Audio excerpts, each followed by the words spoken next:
The alarm blared through the medical bay as Zelian collapsed to the floor, his silvery skin turning a sickly shade of green.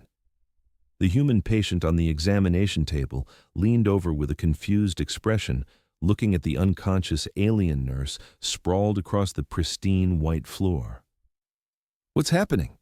Why did he fall over?" asked David Parker, watching as other medical staff rushed into the room. "All I did was show him the bee sting on my arm." The head physician, Dr. Grozik, burst through the doors with 4 assistants trailing behind.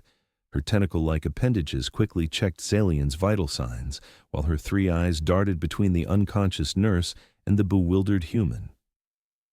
"What did you do to him?" demanded Dr. Grozik, her voice modulator translating her speech into harsh English.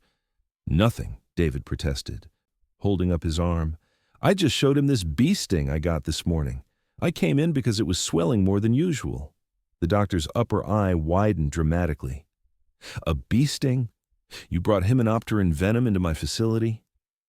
"It's just a sting," David said defensively. "On Earth, it's nothing serious unless you're allergic," which I'm not. Dr. Grozik made a series of clicking sounds that the translator didn't catch. She barked orders at her staff, who immediately placed Zelian onto a hovering gurney and attached various monitoring devices to his body. "Mr. Parker," Dr. Grozik said, her voice now dangerously calm, "what you call just a sting contains compounds that are highly toxic to Praxian physiology. Nurse Zelian is in anaphylactic shock." David's face paled. "I had no idea. Will he be okay?" "Unknown. We have never treated this type of exposure before." She gestured to 2 staff members. "Take Mr. Parker to quarantine room 3. Full decontamination protocols." "Wait, what?" David tried to stand but felt strong hands guiding him off the table. "I'm fine. I just need some antihistamine cream for the sting." "You misunderstand," said Dr. Grozik, already turning to follow Zelian's gurney. "It's not about your health anymore. You are potentially carrying substances lethal to everyone in this facility." The medical assistants, both wearing what looked like hazmat suits, escorted David through a series of hallways. His mind raced. What had started as a routine visit to the Alien Medical Center on the International Space Station Harmony had turned into something much more serious. David had been stationed on Harmony for just 3 weeks as part of Earth's diplomatic exchange program. The station orbited Earth as a joint venture between humans and 3 alien species, built to foster interplanetary relations and scientific collaboration. "Listen," David tried again as they approached a sealed doorway. "This is just bee venom. It's common on Earth. How can it be so dangerous to you?" The taller assistant, whose name tag read Kelb, answered through his breathing apparatus. "Your Earth biology is quite dangerous to us in many ways, Mr. Parker, just as some of our biological components would be toxic to you." The quarantine room was small but comfortable, with a bed, desk, and what appeared to be a shower unit in the corner. The door sealed behind them with a soft hiss. "Remove all clothing and place it in the disposal unit," instructed Kelb. "Then use the decontamination shower. There are clean garments in the cabinet." "How long will I be kept here?" David asked, already unbuttoning his shirt. "Until we can determine if Nurse Zelian will recover and what exactly in your venom is causing the reaction," said the second assistant. "Dr. Grozik will want to study the toxin." "It's not my venom," David corrected. "A bee stung me. I'm the victim here, too." Neither assistant responded to this distinction as they exited through a different door than the one they had entered. Left alone, David sighed and finished undressing. He stepped into the shower unit, which activated automatically. Instead of water, a warm mist surrounded him, clinging to his skin for several seconds before evaporating.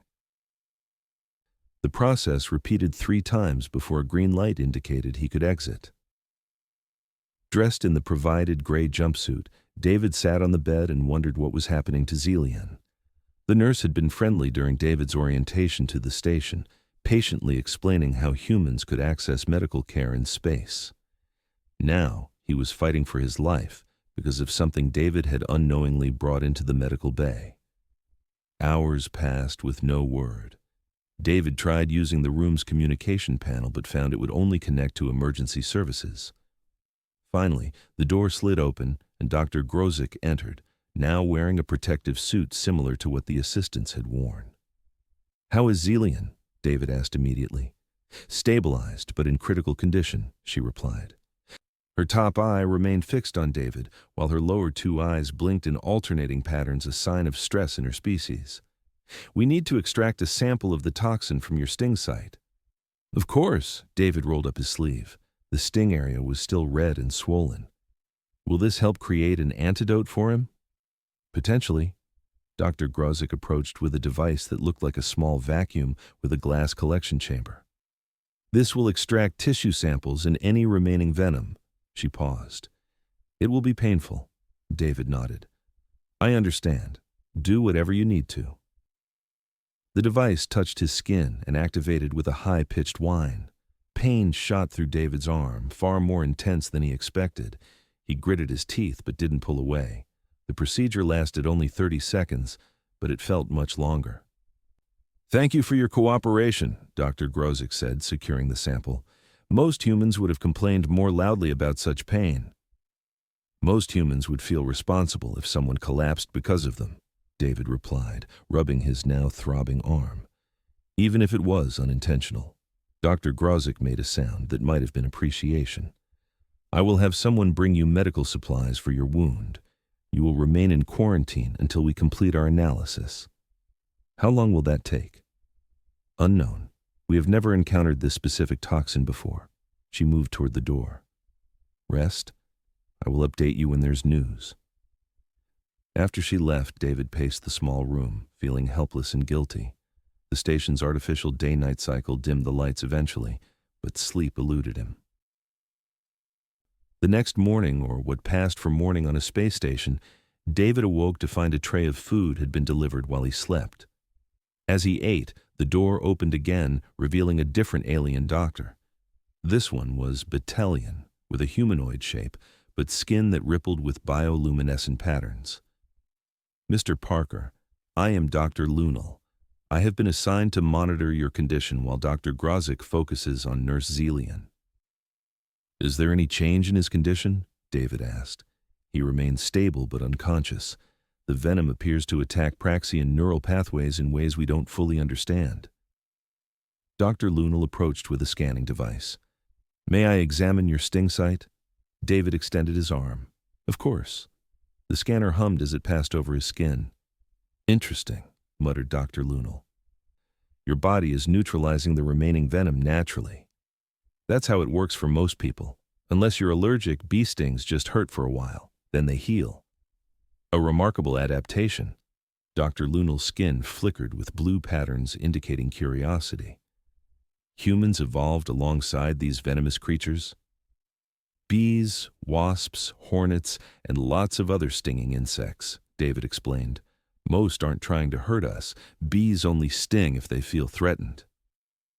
"Yet you harbor no resentment toward these creatures?" David shrugged. "They're important pollinators. Without them, our ecosystems would collapse. The occasional sting is a small price to pay." Dr. Lunel seemed fascinated by this perspective. "Humans have a unique relationship with pain. You accept it as part of your existence."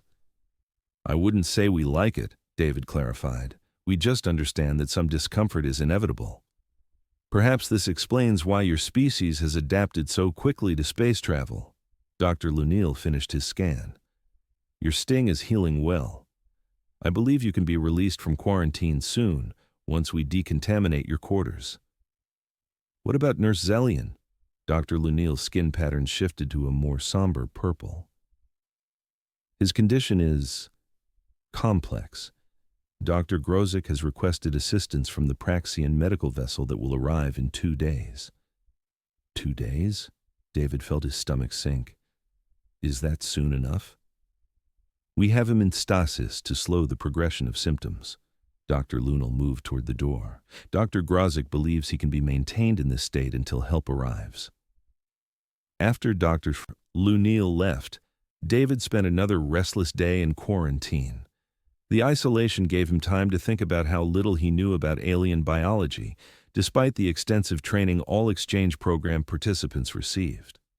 That evening, his door opened to reveal Captain Elena Zhang, the human commander of Harmony's Earth contingent. "David," she greeted him with a concerned expression. "How are you holding up?" "I'm fine," he replied. "Just worried about Nurse Zelian." Captain Zhang nodded and sat on the room's only chair. "The situation has created some diplomatic tension. The Praxian ambassador is demanding to know why humans are allowed to carry biological toxins on board." "It wasn't intentional. I didn't even know I still had venom in the sting." "I know that," she assured him. "But this incident highlights gaps in our mutual understanding. We need better protocols for biological safety."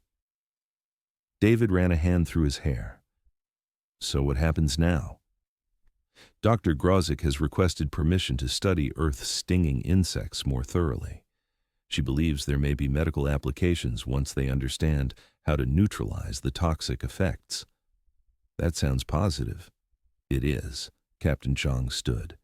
"You're being released tomorrow morning. Dr. Grozik wants you to join her research team temporarily if you're willing." David blinked in surprise. "Me? I'm an engineer, not a biologist." "You're also the only person on the station who's been stung by a bee recently." She smiled slightly. "Besides, I think she respects that you volunteered for the painful extraction without complaint." The next morning, David was escorted to a different section of the medical bay. This area had been converted into a research lab with multiple workstations and holographic displays showing molecular structures. Dr. Grozik stood at the center console, her three eyes focused on a spinning model of what David assumed was bee venom. She acknowledged his arrival with a slight nod. "Mr. Parker, thank you for agreeing to assist our research." "How's Nurse Zelian?" David asked immediately. "Unchanged. The stasis field is maintaining his condition." She gestured to a seat. "We need to understand why this venom affects Praxian biology so severely."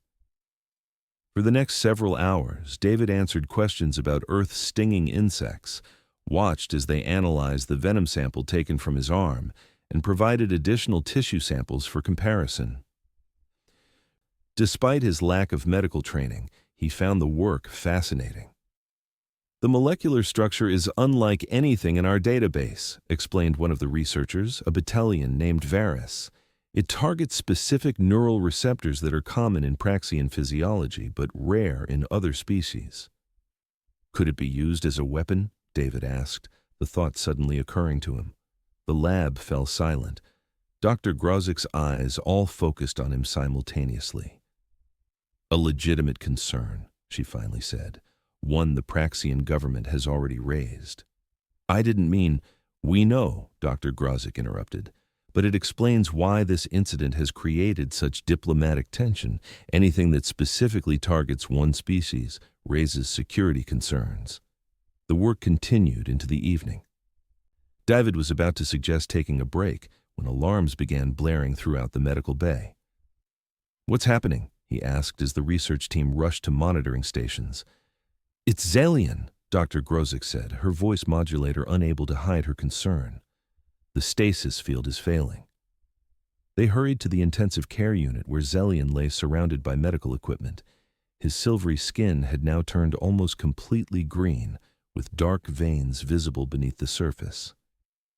"His neural pathways are degrading faster than predicted," reported a doctor monitoring the readouts. "Stasis cannot contain it." "The Praxian medical vessel is still 14 hours away," said another staff member. Dr. Grozik made a decision. "We must attempt the experimental counteragent." "But it's untested," protested one of the researchers. "We don't know the side effects." "We know the effect of doing nothing," Dr. Grozik replied grimly. "Prepare the formula we synthesized from test series 7. David watched as they prepared an injection. The tension in the room was palpable, everyone aware they were attempting something never done before. "What can I do to help?" David asked quietly. Dr. Grozik paused. "Your immune system has neutralized this toxin naturally. We may need more samples if this attempt fails." David nodded, rolling up his sleeve. "Take whatever you need." The counteragent was administered through a device that attached directly to Zelian's chest. For several tense minutes, nothing happened. Then, slowly, the monitoring equipment began showing changes. Neural activity is increasing, reported a doctor. Toxin markers are decreasing in the bloodstream. Is it working? David asked. Partially, Dr. Grozik replied. The degradation has slowed but not stopped. They worked through the night, adjusting the formula and administering additional treatments. By morning, Zelian's condition had stabilized enough to remove him from the stasis field entirely, though he remained unconscious. The Praxian medical vessel arrived earlier than expected, bringing specialists and equipment specifically designed for neurological emergencies. After reviewing Dr. Grozik's treatments, they implemented an enhanced version of her counteragent. 3 days later, David was sitting in the station's observation deck, watching Earth rotate below, when he received a message asking him to come to the medical bay. When he arrived, he found Dr. Grozik waiting with Captain Zhang and a Praxian official he didn't recognize. "Mr. Parker," Dr. Grozik greeted him, "we have news." "About Nurse Zelian?" David asked, hope and anxiety mixing in his chest. "He regained consciousness 2 hours ago," confirmed Dr. Grozik. "The treatment has been successful." Relief flooded through David. "Can I see him?" The Praxian official, who introduced himself as Ambassador Krell, nodded. "That is why we called you here. Nurse Zelian has asked to speak with you." They led David to a recovery room where Zelian was propped up on a specialized bed. His skin had returned to its normal silvery color, though he still looked weakened. "Mr. Parker," Zelian's voice came through a translator at his bedside, "I am told you provided critical assistance in developing my treatment." "I just answered questions and gave samples," David said. "The doctors did all the real work. Nevertheless, I owe you my gratitude." Zelian made a gesture that David recognized as the Praxian equivalent of a smile. "I also understand you feel responsible for my condition." "I brought the venom into the medical bay," David admitted. "I should have realized it might be dangerous." "How could you know?" Zelian asked. "Our species have much to learn about each other." Ambassador Krell stepped forward. "Which brings us to the other reason for this meeting. The incident has led to a new initiative for biological safety protocols throughout the station. Captain Zhang and I will be leading a joint task force to implement these changes. And we'd like you to be part of it," added Captain Zhang. "Your engineering background combined with your first-hand experience makes you uniquely qualified."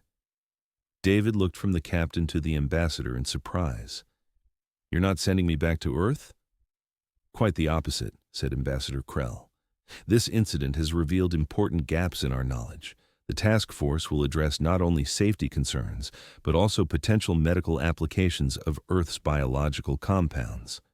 "The venom that nearly killed Nurse Zelian," Dr. Grozik explained, "contains properties that could potentially treat several Praxian neurological conditions once properly modified."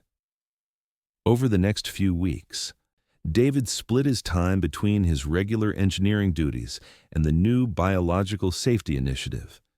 The task force established new protocols for human crew members returning from Earth visits, installed specialized scanners at all station entrances, and began a comprehensive database of potentially harmful biological compounds from all participating worlds.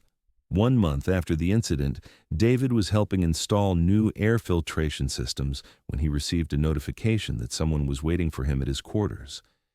He was surprised to find Nurse Zelian there, now fully recovered and back on duty. "Nurse Zelian," David greeted him, "it's good to see you up and around." "Please call me Zelian," the Praxian replied. "I wanted to show you something." He handed David a datapad displaying research results. "The modified bee venom formula has successfully treated 17 Praxian patients suffering from neural degradation syndrome, a previously incurable condition." David scanned the information with growing amazement. "This is incredible." "Indeed. What nearly killed me will now save thousands of lives." Zelian's translator conveyed what sounded like a chuckle. "Your Earth saying about silver linings seems appropriate." Every cloud has a silver lining, David nodded. I never expected anything good to come from that day. The universe works in unexpected ways. Zelian gestured to the datapad. The treatment has been named Parker-Grozic therapy in recognition of your contribution. That's not necessary, David protested. I didn't do anything special. You showed remarkable calm during a crisis, volunteered for painful procedures without hesitation, and demonstrated genuine concern for someone of another species, Zelian countered. These qualities are precisely what the Harmony Station was built to foster. The next day, a formal announcement was made about the new therapy and its remarkable success rate. David found himself being approached by crew members from all species, many expressing gratitude or curiosity about Earth's stinging insects. Captain Zhang found him in the station's arboretum later that day, where he was explaining the concept of beekeeping to a fascinated group of alien botanists. Becoming quite the celebrity, aren't you? She teased as the group dispersed. Not by choice, David replied. I'm still an engineer, not a biologist. Sometimes the most important discoveries happen by accident, she said. The diplomatic corps is pleased with how the situation resolved. There was serious concern it might damage relations with the Praxians. Instead, it's brought us closer together, David observed. Who would have thought a bee sting would lead to all this? Speaking of which, Captain Zhang handed him another datapad. The Station Council has approved a new biodiversity project. We're going to establish a controlled apiary in Greenhouse Section 4. David looked at the plans in disbelief. We're bringing actual bees to the station? Under strict containment protocols, yes.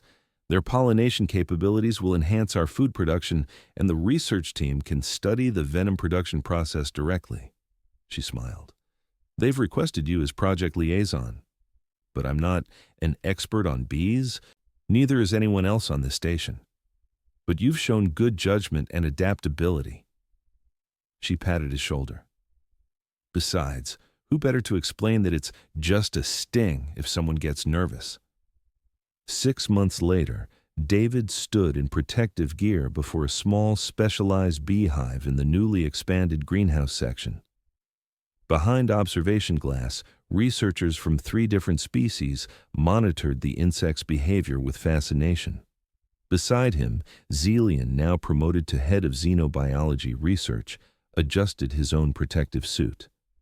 The Praxian had volunteered to work directly with the bee research team, despite his previous near-death experience. Ready for the first honey harvest? David asked. More than ready, Zelian replied, though I admit some nervousness.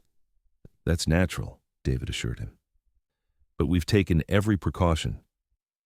The specialized suits they wore had been designed specifically to prevent any venom from contacting alien skin. The bees themselves were a gentler variety, bred for their low aggression and high honey production. As they carefully opened the hive, David reflected on how much had changed since that day in the medical bay. What had started as a frightening incident had transformed into one of Harmony's most successful cross-species collaborations. The Parker-Grozic therapy was now being used throughout Praxian space, saving thousands of lives. The biological safety protocols developed by the task force had been implemented on every joint human-alien facility.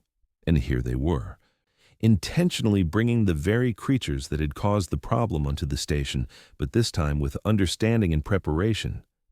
A bee landed on the sleeve of David's protective suit. He held still, watching as it crawled along the material before flying back to the hive. Remarkable creatures, commented Zelian, both dangerous and beneficial, depending on context. Like most things in the universe, David replied, it's all about understanding. As they completed the honey harvest, the first ever produced in space, David couldn't help but smile at the irony. His "just a sting" comment had nearly caused an interstellar incident, but ultimately led to greater cooperation and understanding between species than anyone could have predicted. The honey from that first harvest was eventually shared in a special ceremony attended by representatives from all species on Harmony. Each tasted just a drop. Those who could safely consume it as a symbol of the sweetness that could come from working through even the most painful misunderstandings. Dr. Grozik, who had initially been so alarmed by David's casual attitude toward the bee sting, raised her small sample in a toast. "To unexpected discoveries," she said, her three eyes blinking in the pattern that indicated pleasure in her species. "And to David Parker, who taught us that sometimes what appears most toxic can become most beneficial." David raised his own sample, feeling a sense of fulfillment he'd never expected to find in space. "And to Nurse Zelian, whose suffering led to healing for many." Zelian, now standing confidently without protective gear in the presence of the sealed honey samples, made the Praxian gesture of acknowledgement. "To the harmony of differences," he added, "may we continue to turn dangers into opportunities." As the ceremony concluded, Captain Zhang pulled David aside. "The exchange program officials have asked if you'd be willing to extend your posting for another year. It seems your unique contribution has made you quite valuable here." David looked around at the diverse beings working together in the station, a miniature universe of cooperation that had been strengthened, not weakened, by the challenges they'd faced together. "I'd be honored," he replied. "There's still so much to learn from each other." As if to emphasize his point, a notification appeared on the station's announcement system. The bee-derived neural treatment had just been approved for use with a second alien species whose neural structure had similarities to the Praxians. What had begun with a nurse collapsing at the sight of what a human called just a sting had evolved into a bridge between worlds, proof that even the most painful misunderstandings could lead to healing, if approached with openness and care. David watched as researchers from different worlds discussed the next phase of their collaboration, no longer separated by fear of unknown biological risks, but united in their quest for knowledge. The sting that had nearly ended in tragedy had instead become the catalyst for unprecedented cooperation. And somewhere in the greenhouse section, bees continued their ancient work of pollination, unaware of the interstellar connections their venom had forged a small piece of Earth, bringing both challenge and opportunity to the stars.